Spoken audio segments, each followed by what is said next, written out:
Hello and welcome to Ukrainian Art Dispatch, the podcast where we bring you stories from the front lines of the Ukrainian art scene.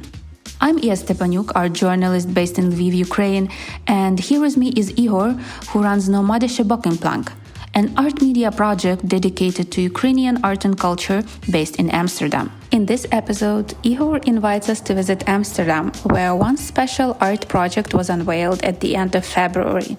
I'm talking about the group exhibition Interwoven, which gathered artists from Ukraine and the Netherlands. I must admit that when I first heard about this exhibition, I thought it would be about fiber art. Obviously, because of its name, Interwoven, it should have something to do with weaving, right? And textile art is very in right now.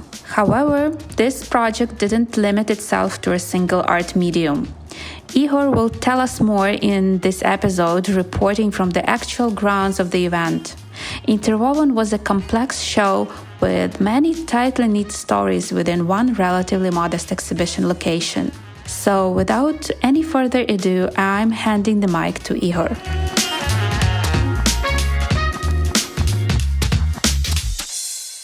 Thank you, Iya. So let me tell you about the exhibition Interwoven in Amsterdam that happened on February 2027. Here is how the curator Ivanna-Nikol describes it. Interwoven was a group exhibition that explored the connection between artists from the Netherlands and Ukraine, many of whom have found refuge in this country. The exhibition showcases the work of 16 contemporary artists from both countries, highlighting common threads.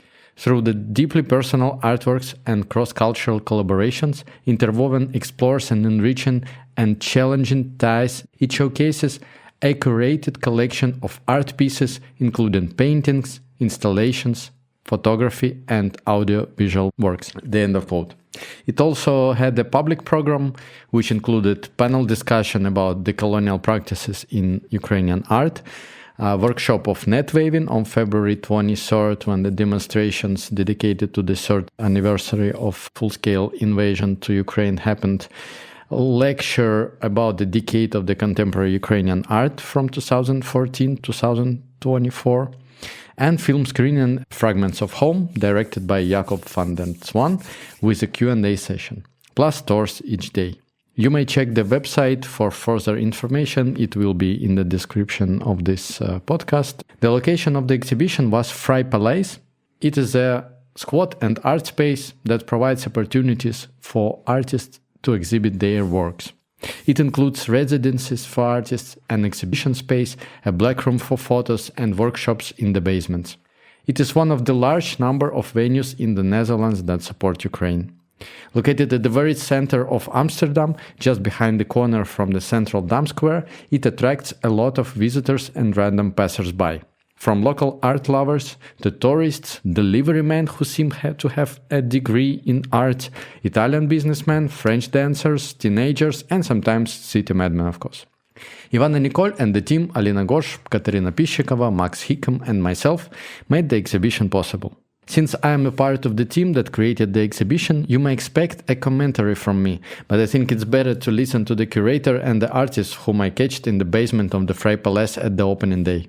We could still hear music, the crowd from upstairs, and the loud noise. We were sitting in the artistic workshop with a huge boards, the tools to work with them, and the smell that each carpenter is familiar with. And with us, Ivanna-Nikol, the curator of this exhibition. So, how are you?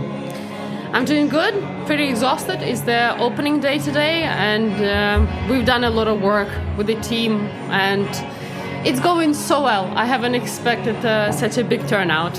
So you are satisfied with it, yeah? I'm very much satisfied. It's nice to be featured in the newspaper. It's nice to have people smiling, and fantastic. And this exhibition was prepared for a long time, yeah? How long did it take to make it?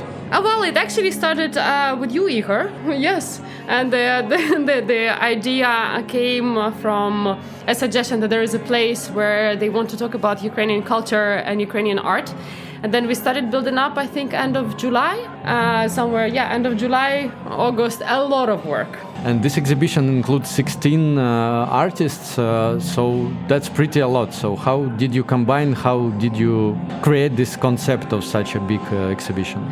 Well, the concept was always there. For me as a curator, it's important to talk about Ukrainian culture, but within the framework that is also understood by the Netherlands, for example, because we're in the Netherlands. And I know that it's important to combine both Dutch and Ukrainian artists for us to have both Dutch and Ukrainian audience. This is a contemporary art exhibition, so we are working exclusively with contemporary artists.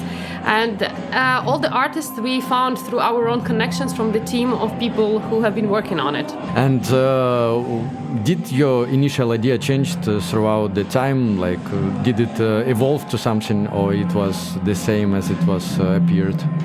I think that initially we had this idea that we want to talk about things in a particular way. We want to talk about war in a particular way, by telling the stories of people who connected in the Netherlands.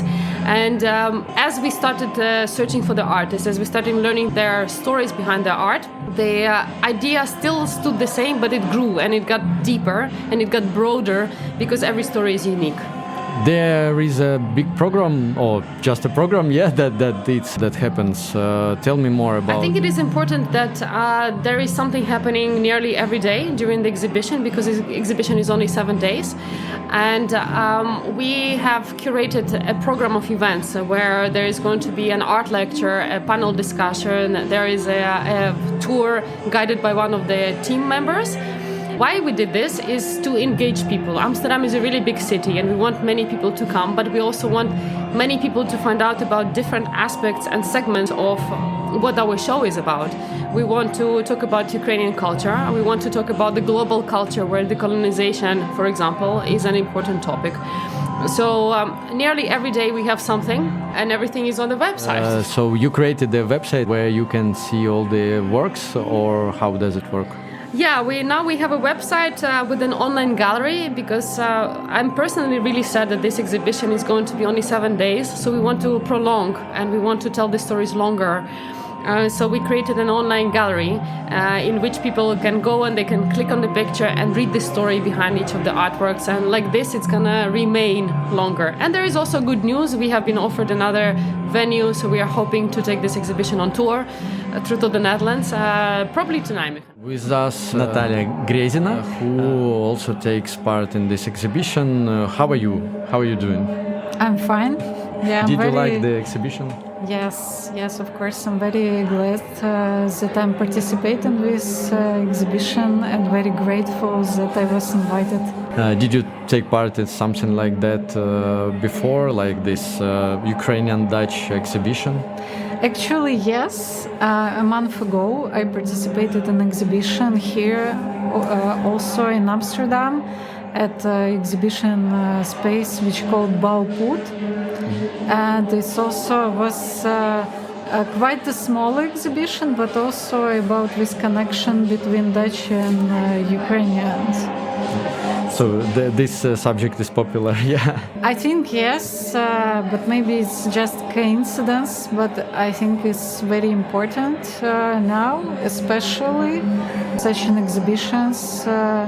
And also not only to reflect how during these years these connections are established, and how Ukrainian art community and Dutch art community come together, but also because of the current political situation, it's good again and again to pay attention to Ukrainian art and to Ukraine. And tell me more about the artworks that you proposed for this exhibition. What are they, and why do you think they fit this very exhibition? Here at this exhibition, 4 of my works on display, and they are from my ongoing series of work which called Spring. And this series of works dedicated to war in Ukraine, and exactly about trauma of witnessing of war in Ukraine, because I'm not like person who witnessing everything. So I moved to the Netherlands before the full-scale invasion, but still I'm witnessing all of these horrible events through news, through social media, through talks with my relatives, with my friends. And I decided kind of record all these impressions through images, through my textile soft objects, using language of metaphor and symbolism, and kind of to translate all these emotions into image and provide with sometimes very personal stories to visitors to reflect on this situation and to establish dialogue. So I think my works suit to this exhibition because it's all about communication, about relationships, and of course it's a huge matter, Ukrainian you are or Dutch, but still we're all witnessing this war, and especially we are witnessing through news and social media, and this kind of type of media, it's also sometimes not really true, sometimes it's too much true. So I'm very interested in how we get impression from that, how we process that. With us, Anna Kakhiani, one of the artists who participates in this exhibition. So, how are you? Hi, I'm good. I'm super grateful to be a part of this project. We're having a great audience here today. A lot of people came, and I think we've done a great job. Yeah, I can agree. And tell me about your artworks that you choose to exhibit. What are they and why them? So actually, I think Curator choose them. But yeah, I'm showing 3 works here: Linguistic Hospitality, Happiness Pills, and Tomorrow. So let's start from the Linguistic Hospitality. I think this work connects Dutch history and Ukrainians' experience because I work with shibboleths there. It's kind of parallel word which you use to check if the person is a native speaker of the language or not. So for example, if you use the word palynica to check Russian spies, and this work actually was presented this summer during my solo exhibition. Hug me with words or maybe not. So then I decided to make a parallel with the Dutch history to make it more understandable for local people, I guess. And I found a historical fact that actually Dutch people also have a shibboleth, and they use the word scheveningen. I'm sure that my pronunciation is not right, to check on German spies during Second World War. So in this work you can pick up and open 2 music postcards with these 2 words, and I think in this exhibition Interwoven it's cool to make this connection with Ukrainian and Dutch experience. Second work is Happiness Pills. Is a little bit ironic, I would say. When I was making it, I worried a little bit on reactions of local people because I used paracetamol pills to make a paracetamol cake, and then it's presented in a really nice way that you can that you kind of want to pick up this piece of cake and eat. But it's also based on a real scientific research which proved that paracetamol reduces ability to empathize, and it's a real fact actually. And we all know how medicine works in the Netherlands, right? Like everybody prescribed you to take paracetamol for everything. I was not sure how locals would feel about it, but actually people were laughing. I think this work shows us a difference between our mentalities. And Tomorrow, this is elder work, so I think it's from 2023. I worked on the topic of the changed perception of the future, which all Ukrainians got after full-scale invasion, and future became not like something bright but more heavy, I would say. That's why I decided to work with heavy materials as a piece of rock. There you can see like a corner, and you when you observe the work, first you see a corner and you don't know what is like next to it. So it's also about that feeling which you always carry with yourself. Yeah, and when you go around it, you see the rough part of the rock, It's like really craft one, and it makes this contrast with that like sculptured corner which you see at the first place. And there I engraved, like hand engraved word Zavtra, which means tomorrow. I just wanted to transfer this feeling into material somehow. With us, Christiaan van der Kooy, who takes part in this exhibition. He's a photographer from the Netherlands. So, Christiaan, how are you? I'm good.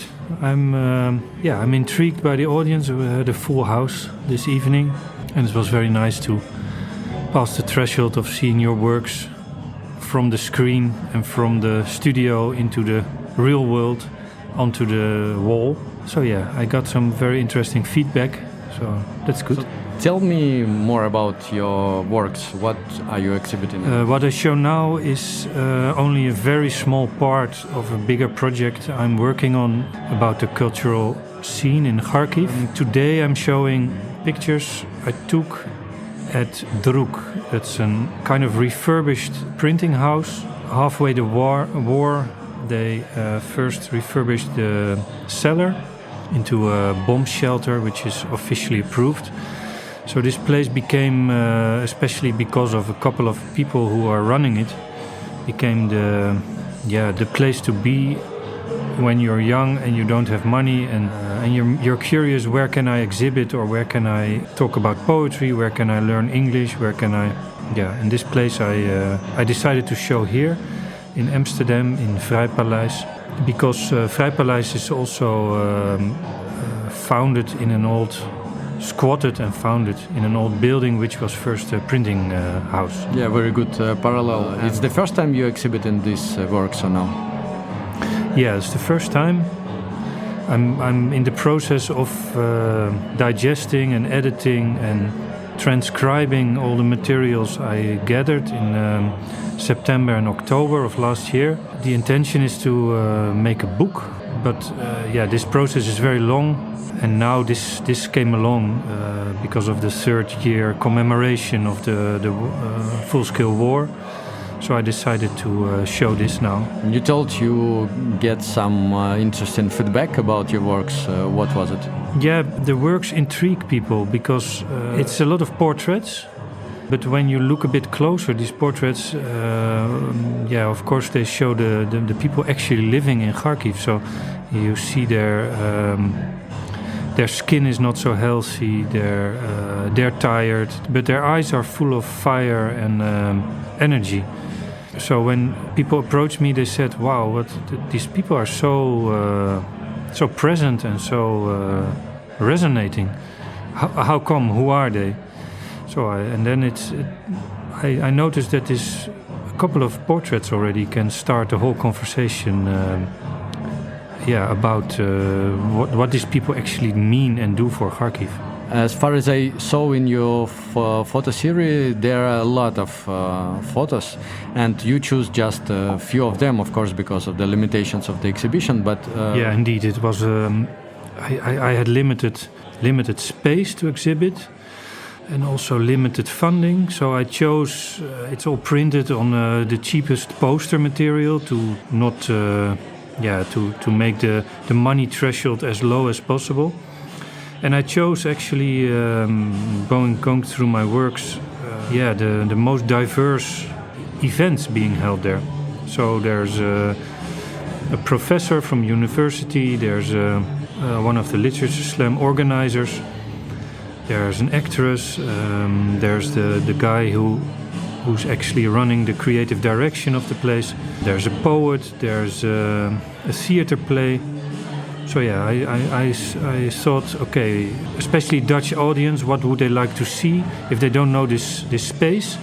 And I necessarily didn't show the real space from the outside to try to create this more, you're questioning what am I looking at? But you see in colors and in material, you see things repeating, but you never have the real overview of how big the space is, and this is what I liked, because actually the events I could have shown 30 more pictures, but yeah, there's not enough space now. So in perfect world, you would like to exhibit it fully? Yeah, but that's still the question, because in a way the work decides its form by itself, kind of the energy of the work. But on the other hand, yeah, who's gonna see this work? So I'm still thinking about this a lot.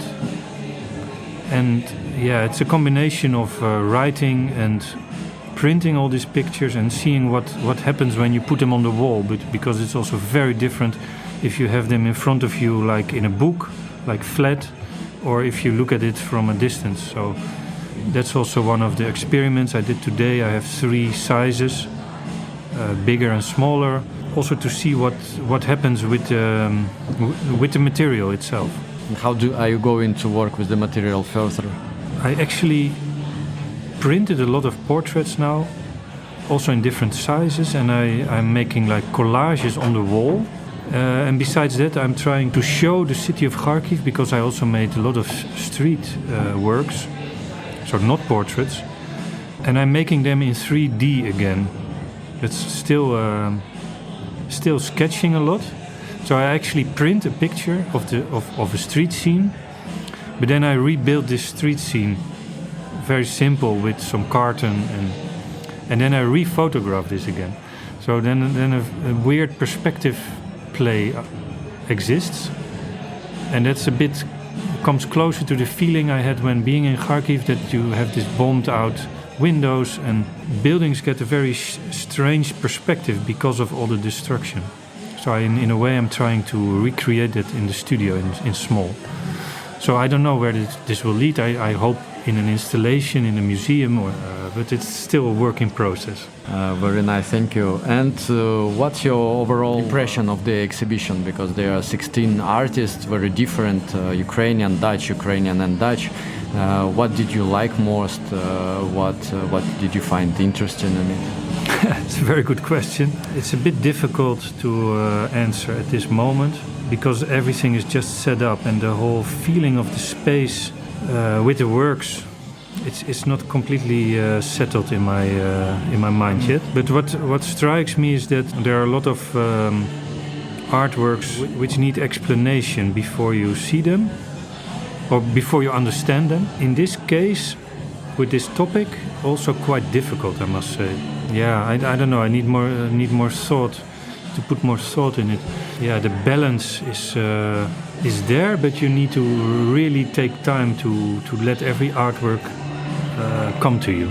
And also, I also must reflect on my own, because I am always using a lot of text.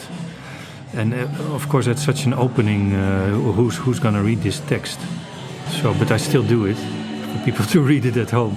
So yeah, I like the space very much, and what Ivanna-Nikol created out of it. But some works need more time. Yeah, I'm thinking now how did Tvorzhinesy do it in their gallery, because that was also constantly changing in balance and atmosphere, because there would be like so many things going on at the same time. But it works, and that's a bit the same vibe here, and I like it. Thank you, Ihor, for such an extensive dispatch from the event grounds. I hope to hear from you and your colleagues about their new projects soon. And that would be it for now. I hope you enjoyed this episode. Please give it a rating and a review. It will help more people find it and hear about Ukrainian art. Thank you for listening.